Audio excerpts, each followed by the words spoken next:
Hi, my name is Sarita and this is me finally committing to my draft.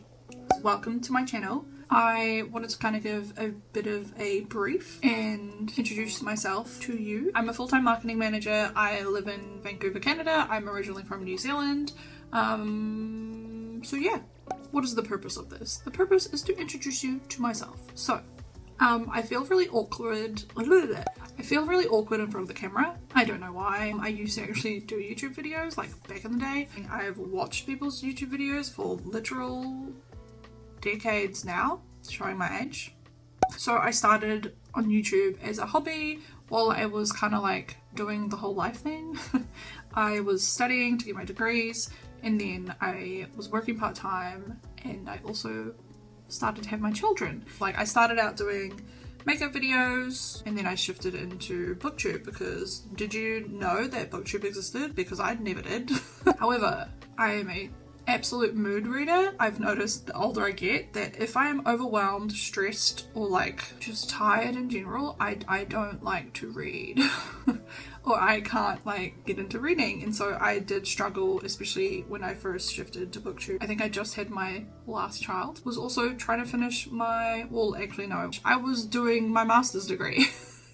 So, you know, this came last. Anyway, like the point of this video is I would like to join authortube. In terms of reading and discovering booktube for me, it was like so great because I was like, oh shit, there are people that love books as much as me, because growing up, like no one fucking read. Like my cousin, we both read like obsessively. My parents read, but like a lot of people I grew up around didn't really read much. So I just never really thought it was common in our age group, but lo and behold, there's a whole bunch of book nerds and I fucking love it. So yeah, I really wanted to kind of like join that type of community. I've always loved reading. My oldest memories from when I was like 5 or 6, and my parents, they would read me a chapter of The Hobbit like every night before bed, and I just remember loving like the map and like all the fantasy things. Like I was like, none of this exists in the real world, like why not? I was like, you know, one of those kids who would go to the library every weekend.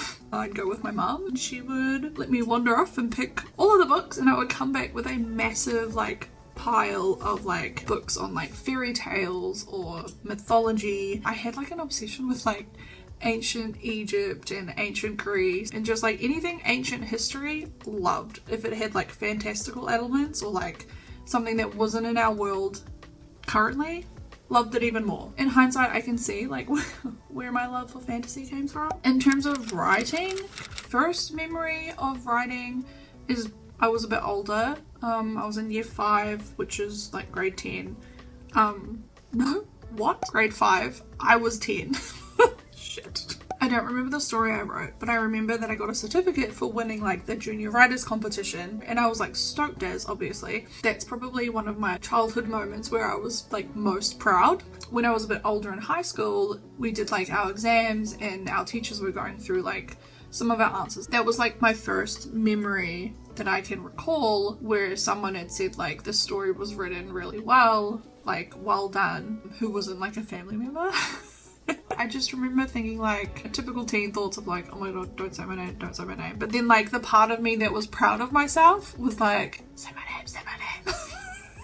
The reason why I'm sharing these things is that I've always had a passion for reading. I've always enjoyed stories and like fantasy and like just make-believe, you know? In terms of writing, I've always like had this passion for writing. I never really let myself consider it as a career that I could follow or a career path that I could take to become like sustainable. Maybe it is the time to, you know, like actually devote more time to this like lifelong passion that I've had. I think a part of that has also come from authortube and seeing the way that people have become so transparent about their own pathways, because to be honest, like 10 years ago I would have had no fucking clue how to become a published author, you know? Like yes, there would have been Google and whatever, but there was nothing on this. Even 5 or 6 years ago when I was on booktube, and that's how I discovered authortube, there was a very limited number of creators that I was following. And I feel like now that I've like kind of rediscovered them again, it's very interesting to me because there's so many more people. There's like traditionally published authors on there, there's people who have self-published, there's people who are, you know, going through the query trenches and like still drafting or like only drafting. I just feel like that community has become bigger, and now that I have like the time and drive to commit to that, I kind of would like to find like-minded people. I think like becoming a like traditionally published author has just been a dream. When you're doing your goal planning and stuff, like you have dreams, but dreams don't become reality unless you like set your plan out, right? And I think for me, I never considered having like a published book on like in bookstores as something that was even possible for me. And I think the way that authortube has kind of peeled the veil from that and just become so much more transparent about like the process and like the highs and lows of everything, that has really like helped take that dream off the pedestal it's on and actually put it into like my goals list. With that, becoming a full-time author would be my like top tier goal. Like honest to God, like if I could stay at home and write books and be paid for it like in a sustainable way, I would fucking hands down do it. That's like probably like my ultimate goal in my entire life, you know? Where am I going with that? This has turned really long. Because I suppose that there is a fear, like there's a fear of failure for sure.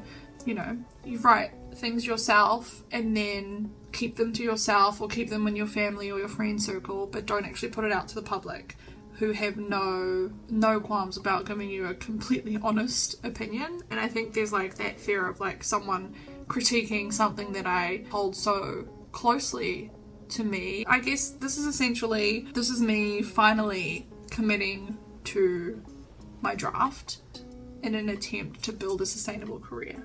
If you would like to join me or follow along on this journey, I would love to have you. If you currently are on this journey, I would love to hear more about yours. I don't know, I just love the process, you know? So yeah, hopefully this is not too rambly for you. I will see you in my next video. What is this? Oh my god. Okay, bye.